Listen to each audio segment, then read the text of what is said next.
Salut bien-aimés dans le Seigneur, nous vous bénissons de la part de Dieu notre Père, par Jésus-Christ, notre Seigneur et notre Sauveur. Nous voulons encore vous parler de la part du Père et nous voulons vous encourager par Jésus-Christ à être fortifiés dans la foi, à persévérer dans la vérité qui est en Jésus. Nous savons qu'il y a toujours les épreuves. Et les épreuves sont là, non point pour nous décourager, mais pour nous aider toujours à aller de l'avant. C'est vrai que c'est facile de se décourager lorsqu'on a des épreuves qui semblent interminables, mais j'aimerais encourager ceux qui sont aux études, ou bien ceux qui passent un moment difficile, ceux qui doutent de la toute-puissance du Seigneur Jésus et qui n'est pas capable de, ou bien qui remettent en question le fait qu'il soit capable de les soutenir vraiment dans le moment qu'ils traversent. Et je vais donner juste un bref aperçu d'un témoignage comme ça dans ma vie. En 2008, quand j'étais encore à l'école d'ingénieur, j'avais eu au second semestre à rater une matière qui était très importante. Et à l'école d'ingénieur, il y avait ce qu'on appelait des modules. Dans le module, il y avait plusieurs matières. Et il fallait fermer un module. Mais j'avais fermé le module, sauf que la matière, je l'avais loupé. Et la période où j'avais loupé, j'étais très malade. J'avais eu des petits soucis de santé. Et quand ma santé s'est remise, je me suis inscrit pour le rattrapage parce que je ne voulais pas que cette matière reste non validée dans ce module. Bien que le module, je l'avais déjà acquis. Je me suis inscrit donc pour la session de rattrapage qui s'est passée en juillet. Mais durant les vacances, je ne parvenais pas du tout à bûcher. Je ne parvenais pas à faire autre chose que de lire ma Bible et de prier. Je ne comprenais pas ce qui m'arrivait. Je lisais la Bible du matin au soir et ça s'était entrecoupé avec la prière. Et je mangeais peu, je buvais peut-être un peu d'eau, je mangeais peut-être juste très peu, mais j'avais un feu que je ne comprenais pas. Et je me demandais, mais qu'est-ce que ça veut dire? Et je ne parvenais vraiment pas. Et la matière était une matière très costaud, qui avait des parties vraiment difficiles. Au fur et à mesure que le temps approchait pour que l'examen soit, pour que je passe l'examen, pour que je passe l'examen de la matière, l'examen de rattrapage était oral, ça devait être un examen oral. Je ne parvenais pas toujours à réviser. Je disais, mais Seigneur, je ne parviens pas à réviser. Je suis concentré toujours à vouloir lire ma Bible. Je ne parviens à rien faire d'autre que lire ma Bible. Et pendant que je lisais la Bible comme ça, Dieu me parlait beaucoup. J'ai découvert plein de choses sur des questions que je me posais sur le Seigneur. Et j'arrêtais pas de lire. Quelque temps avant, que peut-être un jour avant l'examen,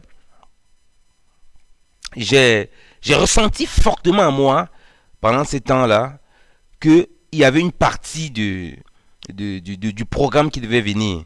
Et c'était la partie la plus difficile, la partie la plus compliquée et la partie la plus vaste.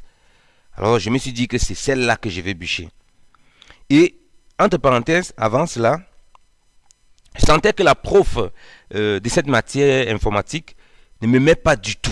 Elle avait pendant le cours, durant l'année, elle avait des attitudes vraiment bizarres à mon égard.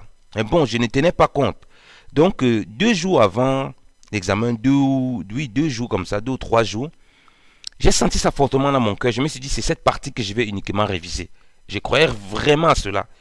Et puis, le lendemain, j'ai eu une vision aussi qui montrait que c'est exactement cette partie que j'avais révisée.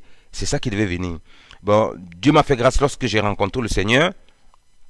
Moi, j'avais plutôt les visions dans la prière. Et parfois, comme ça aussi, quand je dors, mais c'est très rare. J'ai très rarement des songes. Très rarement. C'est généralement des visions dans la prière. Bien quand je prie beaucoup, j'ai des visions. Alors je me suis dit, certainement Dieu veut que je révise uniquement cette partie-là. Donc, comme le programme était très vaste et que je n'ai pas pu réviser durant tous les vacances, je ne parvenais pas à cause de ce que je lisais dans la Bible, à cause que j'étais plongé dans les Écritures et dans la prière beaucoup comme ça. Donc c'était cette partie-là uniquement que je pouvais réviser. Je me suis donc mis quelques jours avant que l'examen là n'arrive, je crois que c'était à la veille ou le même jour aussi, j'ai bûché uniquement cette vaste partie. Lorsque j'ai fini de bûcher cette vaste partie, bon, j'ai fait ma prière, je suis allé à l'examen, le jour de l'examen, c'était dans l'après-midi, J'ai encore révisé le matin. Uniquement cette partie qui était dans vraiment un vaste programme. Le livre était un livre de plus de 300 pages. Et la partie là, elle-même, à elle seule, elle pouvait avoir, je sais pas, 75 pages, donc 75 pages, voire 100, je ne me rappelle plus. Mais elle était vraiment costaud. Et quand je suis venu à la salle d'examen, puis c'était l'oral. Et à l'oral, c'est chacun qui passe à son tour. Lorsque vous passez, il y a quelqu'un qui présente. Vous avez 30 minutes pour traiter votre sujet d'abord dans votre coin que vous allez présenter devant le jury, dont en général 2 profs. Et les sujets qu'on devait traiter devaient être pris au sort. Donc il y avait plusieurs sujets. On n'était pas beaucoup à la session de rattrapage. J'ai tiré mon sujet au sort. Quand c'était à mon tour, je suis allé m'asseoir pour préparer mon sujet avant de le présenter, le défendre. Quand j'arrive bien aimé dans le Seigneur, je m'assois dans le coin pour pouvoir, j'ouvre mon sujet, je me rends compte que tiens, mais ça ne correspond pas au sujet que j'avais bûché. Je me dis, mais Seigneur, je me suis trompé. Qu'est-ce qui s'est passé? Mais pendant ce temps bien aimé dans le Seigneur, la prof, ma prof, puisqu'il y avait un jury, mais la prof qui me donnait un jury il y avait un prof aussi d'un autre, du même cours, mais d'une autre classe, il était là. Ma prof, qui avait un problème avec moi, je ne sais pas pourquoi, en tout cas, elle avait une dent, une haine, je ne sais pas, il y a quelque chose qui s'est manifesté, en tout cas, qui n'était pas bon, qui venait d'elle. Elle a décidé de changer mon sujet, alors qu'elle n'a pas le droit. Et puis l'autre prof est en train de contester que non, il a déjà choisi son sujet, il ne faut pas lui donner. Non, non, elle a décidé de changer mon sujet pour me donner le sujet le plus difficile. Donc elle faisait ça pour me clouer. Elle m'a donné la partie la plus difficile, donc j'avais mon petit papier là. Elle est venue, elle m'a dit remettez-moi votre sujet. Je lui ai remis le sujet. Comprenez bien qu'elle n'avait pas le droit, puisque mon sujet, je l'avais pris dans la liste des sujets qui étaient à prendre au sort. Donc je pouvais choisir comme ça au bol mon sujet. Je l'avais pris là. Elle n'était plus censée me donner un autre sujet. Mais elle avait le sujet là à côté qu'elle avait prévu, elle avait calculé, me clouer avec. Donc, quand elle est venue me donner ce sujet, elle a repris l'autre sujet. Elle m'a donné effectivement, bien aimé dans le Seigneur, ce que moi, j'avais révisé uniquement. Et la partie la plus difficile. Et les questions là, c'était les questions exactement que j'avais bûché dans tous les sens. J'ai travaillé mon sujet, je suis allé après, j'ai fait ma présentation orale, j'ai bien défendu. Bien aimé dans le Seigneur, ça s'est passé nickel, ça s'est passé tout bien. J'ai rendu grâce au Seigneur après ça. Elle était muette durant la présentation. Elle n'avait rien à dire. L'autre prof qui me posait des questions parce qu'elle n'en revenait pas. Elle ne croyait pas peut-être que je pouvais m'en sortir dans cela. Donc tout ça pour vous dire, bien aimé dans le Seigneur, que vous devez toujours faire confiance au Seigneur. Et j'avoue que ce n'était pas facile. Mais j'ai fait ce pas de foi.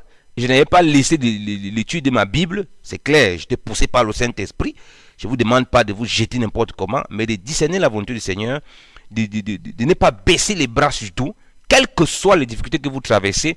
Si peut-être vous êtes au boulot, il y a un collègue qui vous persécute, si peut-être vous avez un problème de santé, si vous attendez le Seigneur il vous visite, sachez que le Seigneur est tout puissant, il est capable, ce que les gens veulent vous faire comme mal, de prendre le mal pour le transformer en bien.